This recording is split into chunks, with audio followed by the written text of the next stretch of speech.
Good evening and welcome to NTD News. I'm Stephania Cox. Here are today's top stories. The White House confirms it's working on vaccine passport guidelines. You may eventually have to show proof of vaccination before watching a movie or taking a flight.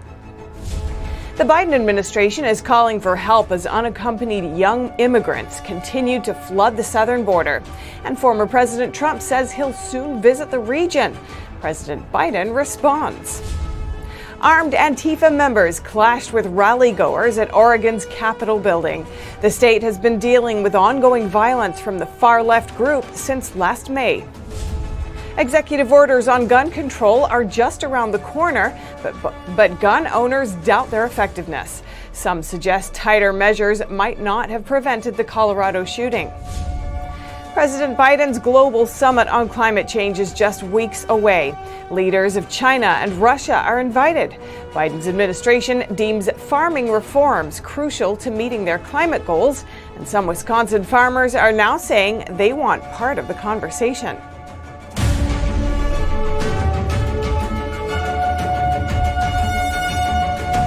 Americans may eventually have to prove that they're vaccinated against the virus before taking a flight or watching a movie. The White House confirmed it's working on guidelines for vaccine passports. NTD's Miguel Moreno has that story and a pandemic roundup. The debate's robust, but it looks like vaccine passports will become a reality in the U.S. President Biden's team says they're working on guidelines for private businesses that'll work on these passports. What's important to us are that some important criteria be met with these credentials. Part of that criteria, he said, is making sure people have access to the digital vaccine passport and that their privacy is protected. He didn't go into what businesses could require of them. Next month, New York stadiums and theaters will start using the Excelsior Pass, a COVID passport the state approved in partnership with IBM. Sarah Chan of the University of Edinburgh told The Nation Speaks that the issue could get complicated. So we're starting to see, differences in which vaccines are approved in which countries based on who they're made by, where they're made, etc. What if we start to have different passports depending on which vaccine people have had?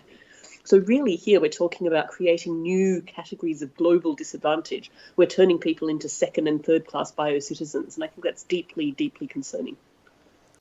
And what about people who don't want to get the vaccine? Will there be religious exemptions?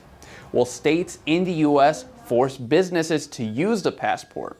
Too many questions to explore in this segment. If you want to watch the full interview with Sarah Chan, check out Saturday's episode of The Nation Speaks. Now, nationally, the virus trends are taking a bad turn. Cases are rising. President Biden called on people to get vaccinated and mask up. He also asked officials to require masks if they're not. I'm reiterating my call for every governor, mayor, and local leader to maintain and reinstate the mask mandate. Please, this is not politics. Reinstate the mandate if you let it down. And business should require masks as well. Let's take a look at the numbers. We ended Sunday with a 7-day case average of 61,600. And that number's been going up steadily for over a week now. An 8,000 case jump since the 19th of March. And new hospital admissions are also going up, but deaths are still falling.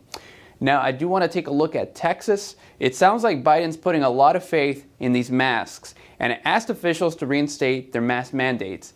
But looking at Texas, their case numbers overall have gone down since they repealed their mask mandate over 2 weeks ago. Meanwhile, cases in states with mask mandates and tighter restrictions are going up, like in Michigan, New York City, and New Jersey. Point is, something's happening in Texas, but neither the CDC, Dr. Fauci, nor President Biden is publicly acknowledging the phenomenon. And that's all from me. Steph, I'll toss it back to you. Thanks, Miguel. And Florida's Governor Ron DeSantis announced he'll take executive action against vaccine passports. He says it's completely unacceptable that people would need to prove they've been vaccinated just to be able to participate in normal society. And some mom and pop landlords are now selling their rental properties as the CDC extends the nationwide eviction ban until the end of June. Some small landlords just aren't getting paid. The ban was due to expire Wednesday. It says the moratorium is needed to keep people in their homes to help curb the spread of the CCP virus. The rationale is that evictions would force people into shelters or other crowded conditions. The moratorium only pauses evictions. It doesn't relieve tenants from rent or housing payments. The Census Bureau said a March survey showed that around 20% of adult renters said they didn't pay last month's rent.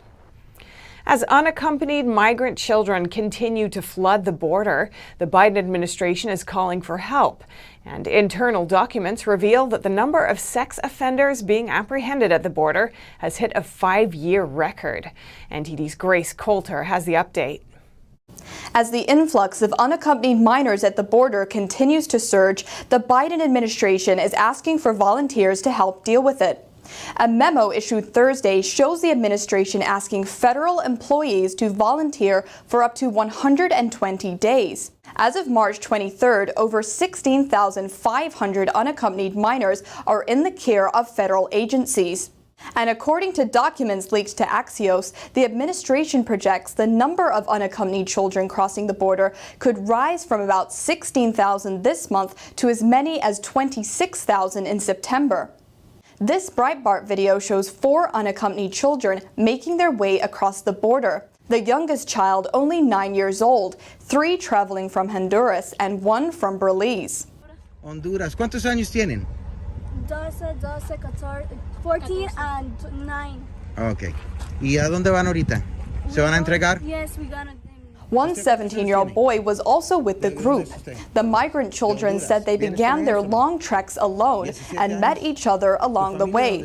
But being so young and without any backpacks for food and water in sight, it's likely they were escorted to the border by coyotes. The children said they were going to turn themselves into Border Patrol. Hopefully, the rest of their journey is safe, but for so many children, the long trek is anything but. Christy Hutchison, the founder of Fighting for America, has seen the reality of what's taking place at the border firsthand. Speaking at the We the People Stand for Border Security rally on Friday, she said for the sake of migrant men, women, and children, it's actually more compassionate to secure the border and keep it closed. This so cartels can't exploit and abuse them. The drug cartels who literally own the border. They are making millions and millions of dollars on the backs of this Biden's policies right now. We've seen it firsthand.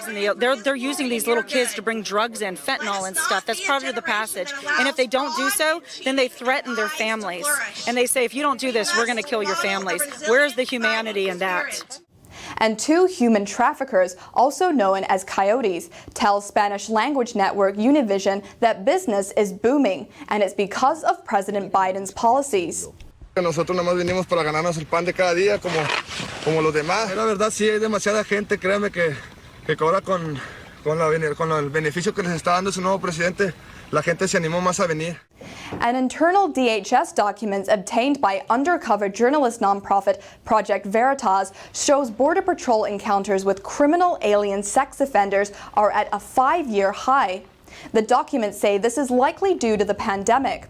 But in the 5 months of 2021's fiscal year, 214 illegal alien sex offenders have already been arrested, compared to 154 for all of 2020.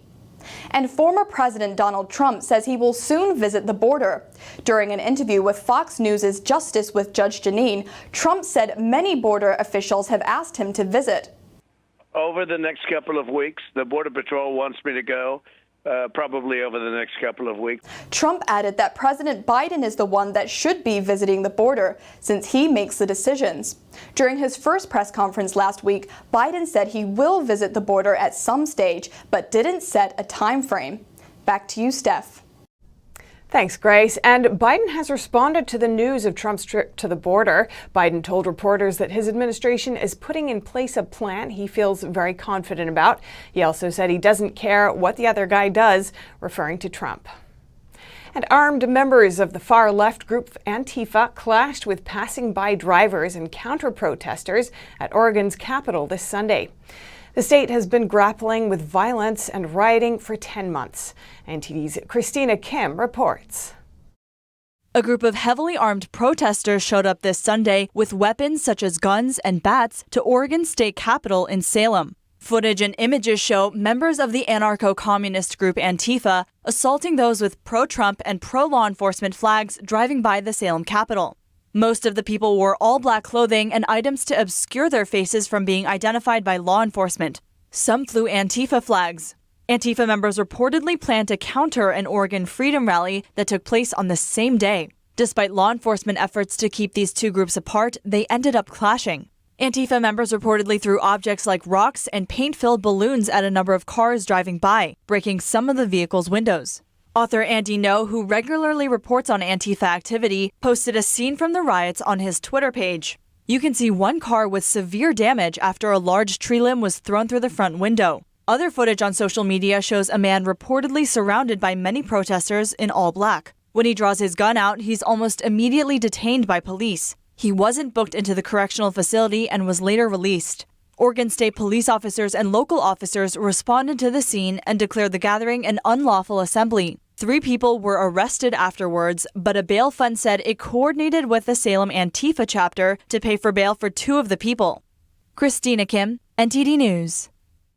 Oregon State Police gave more information about the man with the handgun who was detained and later released. The man's car had extensive damage from the riots, and when he stepped out to take a look, he was pepper sprayed. He then took out his handgun to defend himself, but didn't point the gun at anyone and dropped it when police told him to. He also had a valid license to carry a concealed handgun. And 3 shootings broke out near Virginia Beach's oceanfront late on Friday. 2 people have died and 8 others are injured. Police shot and killed one of the victims during what they say was a very chaotic night. NTD's Kevin Hogan has the details. On Saturday, police said they arrested 3 men in Virginia Beach in connection with a shooting. Virginia Beach Police Chief Paul Newdigate said one incident started out as a physical fight and escalated into gunfire. Newdigate said they had a police chief right at the intersection when the gunfire happened. He was able to identify one of the shooters, chase him down, and take him into custody. It's extremely troubling because what that says is that we had individuals in our community, while a uniformed police officer is there, that choose to engage in gunfire, completely disregarding the safety of our citizens. Police have arrested 3 suspects, 20-year-old Devon Dorsey Jr. of Virginia Beach, 18-year-old Niquez Baker, also of Virginia Beach, and 22-year-old Amon Adams of Chesapeake. They've each been charged with 7 counts of felony assault and reckless handling of a firearm. In a separate incident, Deshayla Harris, a star in the show Bad Girls Club, was killed. The police said there is no arrest at this time. We do believe that she truly is, at this point in time, an innocent victim that was probably struck by stray gunfire in some regards. In a third shooting just blocks away, a Virginia police officer killed Donovan Lynch. Newdigate said they have not interviewed the officer and do not know why his body cam was not turned on. I've seen some of the community concerns about Mr. Mr. Lynch being unarmed. What I can tell you is that there was a firearm recovered in the vicinity of where this incident occurred. A spokesman for Centera Health Plans told CNN at least 4 people were in the hospital at Centera Virginia Beach General Hospital as of Sunday. Kevin Hogan, NTD News. After the 2 deadly mass shootings this month, President Biden is expected to sign executive orders on gun control. And he's also confident new bills will pass the Senate soon. But do gun owners think tighter measures help reduce mass shootings? NTD's Allison Lee has the details. Several gun owners at a gun event in Morgantown, Pennsylvania, told NTD this past Saturday that they do not believe tighter gun control measures will help reduce gun violence. I don't think that the bills, no, not necessarily. I don't think that the bills really make a difference. I think while something happens like that in Colorado, there's millions of gun owners in the United States that don't break the law, don't cause, violence every day. So I think it's more of a mental health. Somebody needs to check on that person. Mitchell says he doesn't mind tighter background checks and longer wait times, and also supports red flag laws. but he doubts the effectiveness of mental health checkups. I mean, I don't really know how much they're going to have unless they're sitting down with somebody and examining everybody. And to do it on a mass scale is almost virtually impossible. I think that it's more, you would encourage people that know that person to try to reach out before something like that would happen. Another gun owner who's reluctant to be on TV, however, disagrees with red flag laws, saying registration will always lead to confiscation. He also doesn't believe longer wait times will help, given the recent Colorado shooting. Frankly speaking, the shooting that just happened, the guy got his gun legally, right? What's going to make a difference between waiting, 1 day versus waiting 10 days? It's not going to make a difference at all. Nelly says he doesn't believe the government will go door-to-door confiscating guns yet, but banning a certain class of firearms will always lead to banning more classes of firearms. Look what happened in Australia. It started with, we're just going to ban assault weapons. And then next thing you know, pistols are gone. Next thing you know, semi-automatic rifles are gone. Next thing you know, all you have is shotguns pretty much. And it's really hard to get them. He also says these measures will always start small and then move big. Tyrannical regimes have always done it this way, he says, because they don't want people to have guns. Allison Lee, NTD News. If you're waiting on something from Egypt, you'll be glad to hear they've finally unstuck that big ship on the Suez Canal. The other ships that had been waiting on either side are starting to move.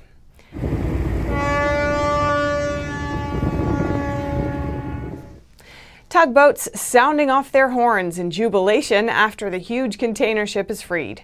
The Evergrande seen here moving smoothly down the canal. The ship was stuck in the mud for almost a week before locals helped to get it afloat. A live tracker showed the vessel being straightened after tugging operations on Monday. Canal authorities say around 370 vessels are waiting to travel through the canal. It's one of the biggest waterways in the world, with about 15% of the world's shipping traffic passing through. The stoppage cost the canal $14 to $15 million a day. And President Joe Biden said last Friday that the leaders of China and Russia are invited to a global summit on climate change hosted by his administration in April. Meanwhile, Senator Dan Sullivan from Alaska criticized Biden's policy on climate and energy. The United States has invited the leaders of China and Russia for talks on climate change in April, President Biden said last Friday. He told the media he has not spoken with the two leaders about it, but they know they are invited. Biden is inviting 40 other world leaders to the April 22nd and 23rd virtual summit.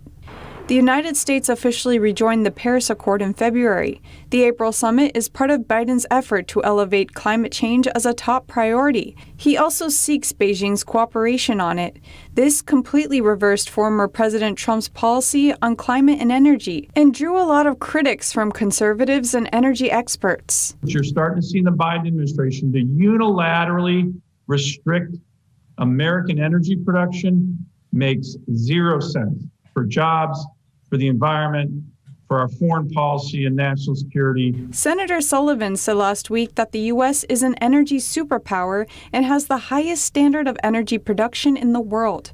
It reduced greenhouse emissions by almost 15% since 2005, mainly because of the revolution of natural gas. Sullivan says it makes no sense to give up that strategic advantage over China and to rely on energy imported from other countries. The best way to do that from a global perspective is get clean burning Alaska natural gas or clean burning lower 48 natural gas to our allies, to the Indians, heck, in my view, even to the Chinese if they want to purchase it. Under the current Paris Accord, President Biden has pledged to reach net zero emissions no later than 2050. Meanwhile, Beijing gets a pass to increase its emissions until 2030. With climate change being one of Biden's immediate priorities, how will he make changes in America to meet his goals? One idea is to get farmers to do conservation practices. Wisconsin farmers tell NTD they want to work together on this issue, but they want to be part of the conversation. NTD's Melina Weisskopf has the story. Biden's new Secretary for Department of Agriculture, Tom Vilsack, says agriculture will be a key area to push Biden's climate agenda. He says he thinks agriculture is probably the first and best way to begin getting some wins in the climate area.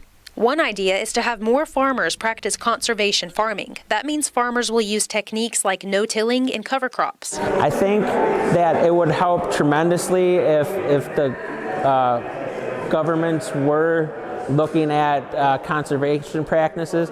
Some farmers already put these conservation techniques into practice, like here in Dodge County, Wisconsin. In order to encourage farmers across the nation to follow suit, these Wisconsin farmers offer a word of advice. That you can't go guns blazing and plant every single acre into it, that otherwise you're destined to fail and then you're never going to want to try again. Where if you ease into it, you learn as you go, you're going to have better success, you're going to see the benefits from it. And they're urging the Biden administration not to push quick government mandates, but instead incentivize farmers to transition into conservation practices. Yes, they've done the research that this proves this, but at the same time, if it's not applicable to be profitable or to have time to do it is another thing that we also need to take 2 steps back and look, is this practical? Because a farm that's milking 1,000 cows is way different than my farm that's only milking 80 cows. The farmers say they're willing to try out something new, but that communication and cooperation should be at the center of Biden's decision making. Because as the saying goes, what's good in theory is not always good in practice. Melina Weiskup, NTD News. The trial for former police officer Derek Chauvin is underway. The jury heard opening statements today. NTD's Christina Kim has the details. The trial for the George Floyd case just started with opening arguments. George Floyd's family lawyer said he expects the defense team to, quote, try to assassinate Floyd's character. Former police officer Derek Chauvin stands accused for the murder of George Floyd. Floyd died last May while in police custody after resisting arrest. The highly publicized incident sparked protests and violent riots across the country. His family also spoke ahead of the trial. If this trial is hard, we got 2 justice systems in America. One for white America and one for black America. And we can't have that. They want us to trust the system. Well, this is your chance to show us that we can trust you. Prosecutors argued this case wasn't about policing, but about the actions of Chauvin. They say his decision to kneel on Floyd's neck wasn't a split-second decision. He checks Mr. Floyd for a pulse. He has to check him for a pulse, you'll see, with Mr. Chauvin continuing to remain on his body at the same time. Doesn't get up even when the paramedic comes to check for a pulse and doesn't find one. The defense lawyer for Chauvin said there's no signs Floyd died because he wasn't able to breathe, and says the real question will be what actually killed George Floyd. The evidence will show that Mr. Floyd died of a cardiac arrhythmia that occurred as a result of hypertension, his coronary disease, the ingestion of methamphetamine and fentanyl, and the adrenaline flowing through his body. This much publicized trial has been the focus of intense scrutiny, with the White House press secretary saying that President Joe Biden, quote, certainly will be watching closely. Christina Kim, NTD News. Coming up, a group in Texas is filing a lawsuit against Congress. They want a new presidential election, as well as an injunction to help stop the border crisis. The crisis on the southern border has caused a surge of unaccompanied minors in Texas. Now some teens are being transferred to a convention center in California. That and more on NTD News.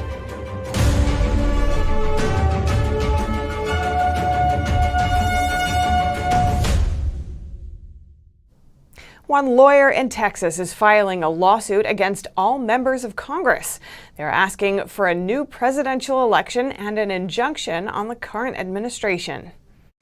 A group is suing the entire U.S. Congress, among others. Paul Davis, representing Latinos for Trump and Blacks for Trump, and others, are asking for damages and a constitutional election. We're taking down the 2 parties, the corrupt establishment in the 2 parties. We're also asking for injunctive relief. So until trial, we're asking for the court to put a restraining order on Congress and on Biden from changing our laws without constitutional authority. Defendants include Nancy Pelosi, Mitch McConnell, and Mark Zuckerberg. Ours is a civil rights lawsuit. We're not seeking to change the winner of the election. We're seeking a new election. No other lawsuit has done that. Davis said the lawsuit could also help stop the border crisis by restraining Biden's border policies from being enacted. Locals in Laredo, Texas say they're concerned about border security. The town sits at the border, and the Rio Grande runs beside it, dividing the U.S. and Mexico. This river is a matter of national security. This is our national border.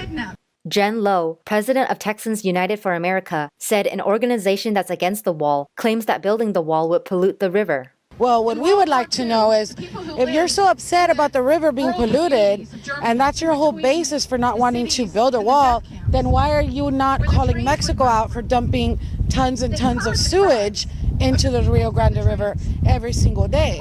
So it's hypocrisy. They claim the current administration is not doing anything to fix the border crisis. Instead, it's getting worse as more people cross the border, overfilling encampments. We're barely getting out of the curfew. A couple of weeks ago, we couldn't go out past 10 o'clock at night or 8 o'clock. But yet, all these people are coming in, and kids, and we don't know if they have COVID. How is it going to affect our city? When are we going to be released? When are kids going to go to school? When all the jobs are going to be fully open? They say they're also there to raise awareness about kids crossing the border by themselves. What kind of, I won't even say parent, kind of person would just let your kid, 9, 10-year-old kids, and you see them just coming by themselves thousands of miles. When here in the United States, we take care of our pets better than they've been treated for the past, 2 or 3 weeks that they get here. And yet we encourage them more to come over here. According to Davis, the grassroots lawsuit has been growing fast. They plan to have a bus tour to Washington, D.C. and serve the lawsuit to Congress. Eileen Ng, NTD News. The Biden administration is pushing forward on a wind farm project off the coast of New Jersey. It's projected to produce enough energy to power 500,000 homes, but there's no word yet on how much it will cost.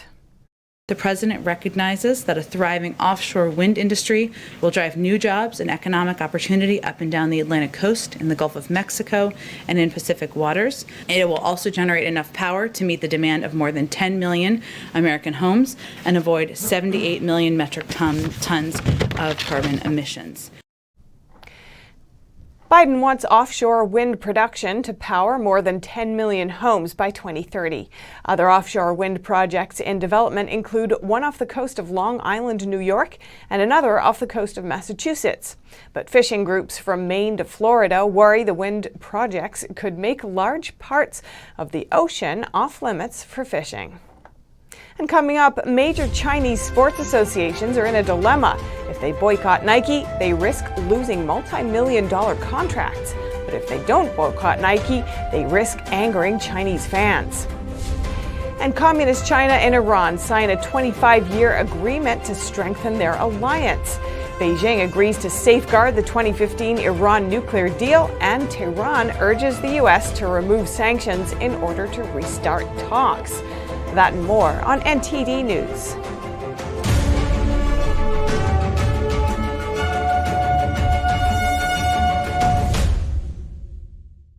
If you're like me, and I think it's actually most of us, then you're getting really fed up with the nonsense going on inside the banking system. I mean, we've worked hard our entire lives to retire comfortably. We just recovered from the crash of 2008, and it seems like it's about to happen all over again. Look at the too big to fail banks. They're only getting bigger as the Fed hands them trillions of dollars daily, while simple folks like you and me, we're only getting the short end of the stick. That's why I'm glad I found this book called The Bank Failure Survival Guide. Give us a call and we'll send you a free copy with no obligations whatsoever, just one American to another, telling you about some options that you might not have considered. Call 866-239-2619 today for your free copy of the Bank Failure Survival Guide. That's 866-239-2619.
Nike is one of several brands targeted in a new wave of Chinese boycotts. That's over its position on forced labor in Xinjiang. But major Chinese sports associations risk hundreds of millions of dollars if they follow suit. NTD's Tiffany Meyer brings us more on that. To boycott or not to boycott, this is a dilemma some Chinese sports associations are facing with regard to Nike. The American sports brand is one of the companies that said no to cotton from China's Xinjiang region. It cited concerns over forced labor. The Chinese Communist Party, or CCP, then urged people to boycott those foreign brands. Many brands, including Nike, are impacted. But two major Chinese sports giants, the Chinese Basketball Association and the Chinese Soccer Association, remain quiet. This despite strong calls for them to terminate their contracts with Nike. Football News posted on Chinese social media Weibo over the weekend that the Chinese Soccer Association condemned Nike's rejection of Xinjiang cotton as a wrong move. But the post was quietly deleted shortly after. Nike has been the largest sponsor of China's national teams for a long time. It has a contract with China's national soccer team worth over $400 million and another $100 million contract with a major soccer association. China's national basketball team players also wear Nike jerseys. Besides, Nike helps China communicate with the NBA so that the NBA can help train Chinese players. Chinese media Sina Sports comments that sports associations are in a dilemma. They might not have the legal basis to terminate the contracts. But when Chinese players wear Nike products during the games, some Chinese people will criticize them. And the biggest problem is Chinese sports authorities have not issued any guideline as to how to deal with Nike yet. Hugo Boss is another brand that faces boycotts in China over the issue of Xinjiang cotton. 3 Chinese celebrities publicly cut ties with the German fashion brand over the weekend, and Chinese internet users slammed it as two-faced. Hugo Boss said last Thursday on Chinese social media Weibo that it would continue to purchase and support Xinjiang cotton. But a day later, it said the post was unauthorized and has now been deleted. It posted last Friday saying the company does not tolerate forced labor and urges its global suppliers to follow suit. It says the company has not procured any goods originating in the Xinjiang region from direct suppliers. On Saturday, it posted again on its Weibo saying it cherishes all long-standing relationships with partners in China. Chinese internet users accuse Hugo Boss for changing its position, saying the brand was being two-faced. The Europe-based association Better Cotton Initiative stopped certifying cotton products from Xinjiang last year. It cited forced labor there as the reason. That means these cotton products are put on a de facto blacklist in international trade. CCP mouthpiece CCTV reported lately that some cotton exporting companies in Xinjiang have lost more than $10 million since last year. China is the second largest cotton exporter in the world. More than half of all Chinese textile products are exported to other countries. The loss is not limited to exports. It's not clear yet if supply chains in the textile industry will leave China altogether. The Chinese capital of Beijing woke up on Sunday morning surrounded in thick dust, carrying extremely high levels of hazardous particles. That's as a second sandstorm in 2 weeks hit the city due to winds from drought-hit Mongolia and northwestern China. Visibility in the city was reduced, with the tops of some skyscrapers obscured by the sandstorm. Pedestrians were even forced to cover their eyes as gusts of dust swept through the streets. Beijing's official air quality index reached a maximum level of 500 on Sunday morning, with floating particles known as PM10 surpassing 2,000 micrograms per cubic meter in some districts. Readings of smaller PM2.5 particles were above 300 micrograms per cubic meter, far higher than China's standard of 35 micrograms. PM2.5 particles are especially harmful because they are very tiny and can enter the bloodstream, while PM10 is a larger particle that can enter the lungs. The China Meteorological Administration said the city might face more sandstorms in April due to the unfavorable weather this year. A 25-year agreement between Communist China and Iran. The two regimes are seeking to bolster their alliance. Beijing agrees to safeguard the 2015 Iran nuclear deal, and Tehran urges the U.S. to remove sanctions. Tehran and Beijing signed an agreement to further strengthen their economic and political alliance. This 25-year agreement brings Iran into the Chinese regime's Belt and Road Initiative. That's a multi-trillion-dollar infrastructure scheme led by the CCP. Both regimes are sanctioned by the U.S., the Chinese regime for its human rights abuses, and the Iranian regime for its nuclear development.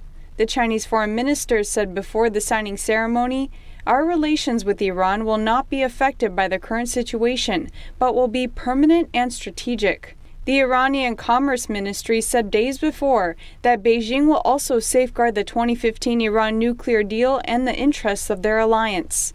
The Trump administration left the nuclear deal in 2018 and resumed sanctions on Iran. Trump said the U.S. has definitive proof that the Iran nuclear deal was a lie and that the regime has been pursuing nuclear weapons. President Biden, on the other hand, has sought to revive talks with Iran.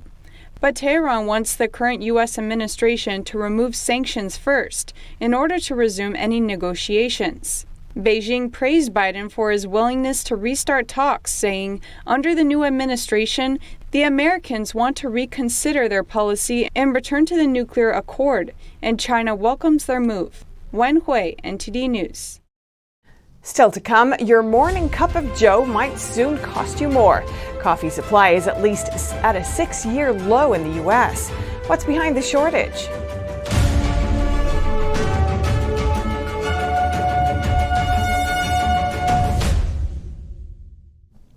Coffee stockpiles have sunk to a 6-year low in the United States, and the cost of coffee could start to creep up if things don't get better. The deficit is being blamed on a massive shipping container shortage that's made moving anything around the globe more difficult. Brazil had a record-producing year when it comes to coffee beans, but thanks to the pandemic, getting those coffee beans from South America to the United States has become extremely difficult. Even if the shipping container situation gets resolved, multiple analysts say they're expecting a global supply deficit, which could lead to increasing coffee prices. And the global computer chip shortage won't be unstuck as easily. American appliance maker Whirlpool says fridges, microwaves, and other home appliances will be the next victims. NTD's Phil Joe reports. Fridges and microwave ovens could be the next victims of the global chip shortage. That's according to one of the world's largest appliance makers. Whirlpool Corp said Monday that it's falling behind on exports to Europe and the US from China. It told Reuters the company's president for China said Whirlpool faced a, quote, perfect storm. It's been unable to get enough of the microcontrollers that sit at the heart of devices like fridges. The shortage began to be a problem in December as lockdown consumers snapped up laptops and other gadgets.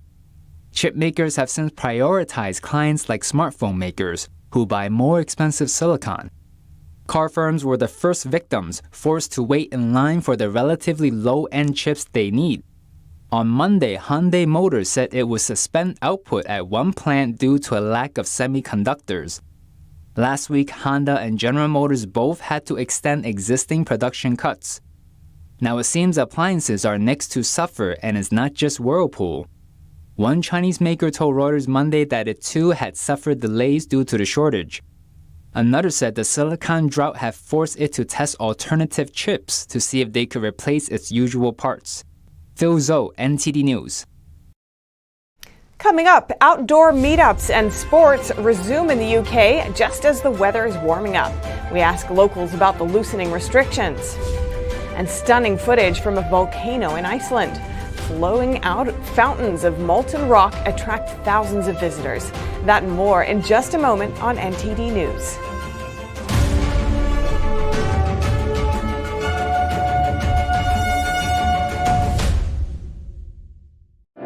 The glory of piano masterpieces from the Baroque, Classical, and Romantic periods. New Tang Dynasty Television invites you to join the 2021 NTD International Piano Competition. Together, we preserve and revitalize the art of authentic classical piano music. October 2021 in New York City. Register now at piano.ntdtv.com.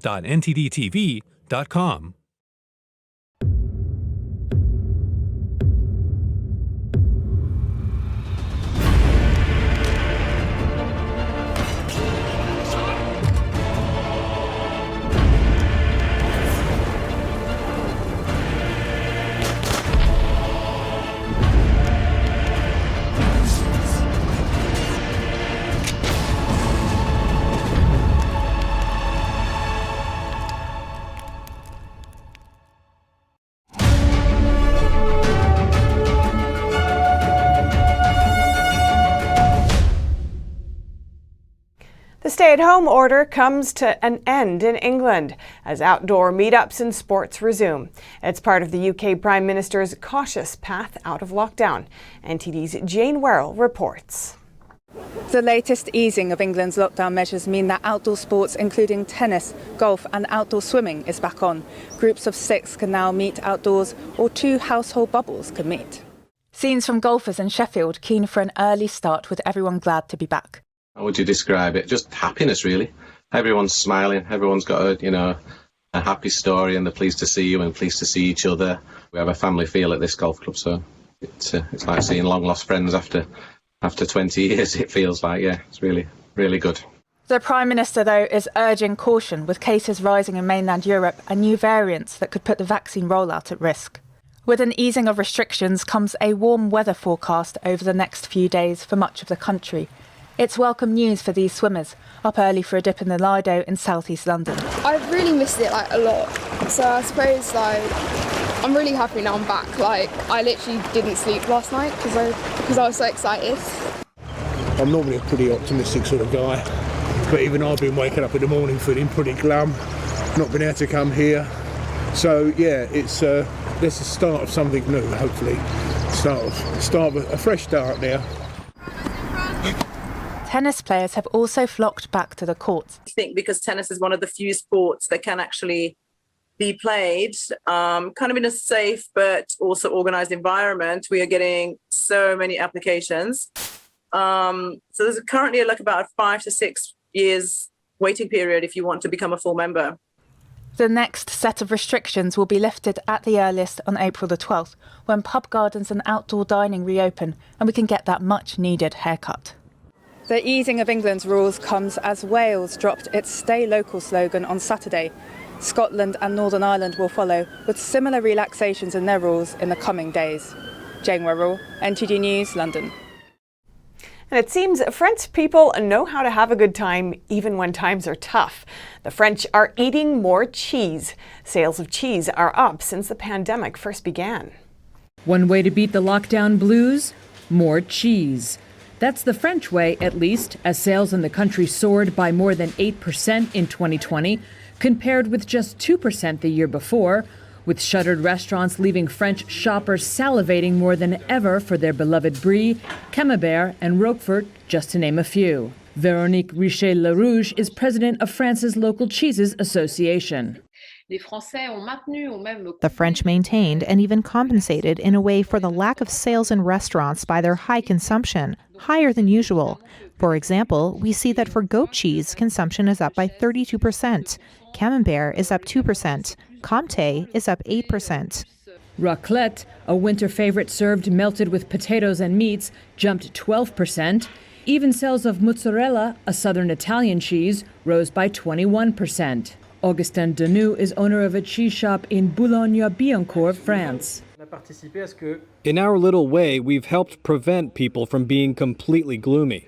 There's that moment of pleasure at the dinner table with good wine, good bread, and good cheese, when you forget everything for an hour. Cheese has even fared better than another traditional French favorite, champagne, in a year bereft of celebrations. Nicolas is a cheese shop regular.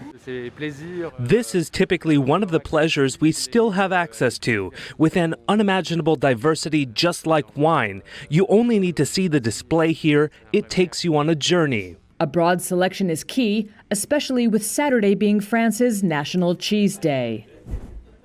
Thousands of soccer fans attended a match in the Netherlands over the weekend. It was part of an experimental trial. Let's take a look. For a moment, you could be mistaken for thinking that things were back to normal. Thousands of Dutch soccer fans in their iconic orange gear gathered to watch a World Cup qualifier in Amsterdam on Saturday evening. This was an experimental trial, allowing 5,000 fans tested on the same day to attend the match.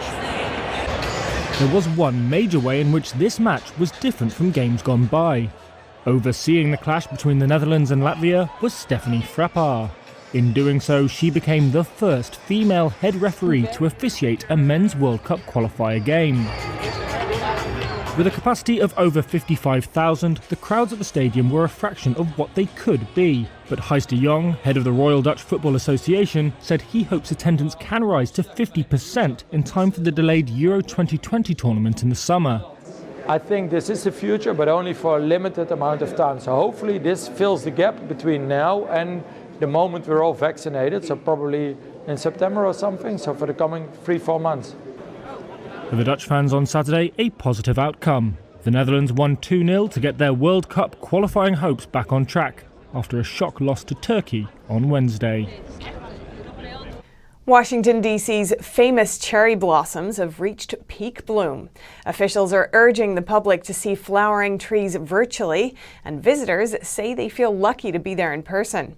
NTD's Melina Weiskup brings us more from D.C. DC's cherry blossoms are always a beautiful sight to behold, gathering people from all different states and from around the globe. But this year, watching these flowers bloom is a much more precious experience for some. One woman telling us that this is the first vacation she's had since the virus lockdowns began. This is the first vacation after 1 year, and it's really beautiful, and my heart is filled with all these flowers. It's been warm, so DC's cherry blossom trees reached peak bloom on Sunday. This is a few days earlier than estimated. It's breathtaking. It's so beautiful. I love it. I didn't really know what to expect, just being that it's still late March. I wasn't sure if they'd all be in bloom or not. The National Park Service urged the public to stay at home and enjoy the cherry blossoms virtually via a bloom cam. They also warned that if the crowd gets too large, all access to the tidal basin will be shut down, just like last year.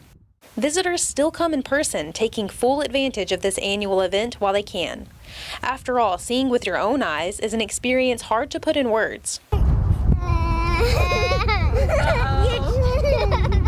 Do you like the pink ones or the white ones more? I don't know, I like both. For all Americans, please come and enjoy this. The blossoms will remain for 7 to 10 days if the nice weather persists. Melina Weiskup and Lin Lin, NTD News. Thousands of visitors are flocking to an Icelandic volcano that recently erupted. Amazing footage shows flowing fountains of molten rock. Since the eruption started, people have hiked up some 18 miles southwest of the capital, hoping to be awed by the rare lava fountains. Drone footage filmed on Sunday shows the changes in the shape of the lava flow and the volcano itself. Since the first eruption, lava has steadily seeped out in a flow strong enough to ensure the molten rock does not solidify and close the fissure. The Icelandic Civil Protection Department says the magma tunnel is not going to form new eruption sites. The department also said there is no way to predict how long the eruption would last. And that's all for today's news. Thanks for tuning in. I'm Stephanie Cox.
Don't miss out on important news. Our videos are being deleted.